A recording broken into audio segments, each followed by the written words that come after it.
بما اني كنت بعمل التقشير اللي بعمله كل 10 ايام، قلت اقول لكم انا بستخدم ايه. اول حاجه انا كنت جايبه الاتنين دول من بره صراحه مش من هنا، بس هقول لكم بدايل ليهم. ده بستخدمه 10 دقايق على بشرتي، وبعد كده بغسل وشي بميه فتره، وبعد كده بستخدم ده بيكون فيه حبيبات صغيره كده حلوه قوي. لما بعمل الموضوع ده كل 10 ايام الموضوع بيفرق جدا جدا في بشرتي، وبتحس انها منوره كده مع الروتين طبعا اللي احنا بنستخدمه. خليني اقول لكم ايه البدايل اللي انا بستخدمها ولقيتها موجوده هنا في مصر وبسعر حلو قوي. اول حاجه بستخدم الجلايكوليك اسيد ده من درماتان. ده بستخدمه نفس استخدام التاني 10 دقايق وبشيله. بصراحه عمل نفس التاثير بالظبط، نفس تاثير التقشير اللي انا بستخدمه التاني. تمام. ده 10 دقايق وبشيله وبغسل وشي كويس قوي بميه فتره. وهقول لكم الخطوه اللي بعدها ايه.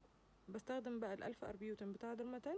الخطوه اللي بعدها مش بستخدم مكشر الصراحه اللي فيه حبيبات، ما لقيتش لسه حاجه كويسه هنا استخدمها. بصراحه بستخدم ده كروتين بقى خلاص بالليل قبل ما انام، بيبقى حلو قوي قوي قوي وبيدي التنوير اللي انا محتاجاه. وبس كده.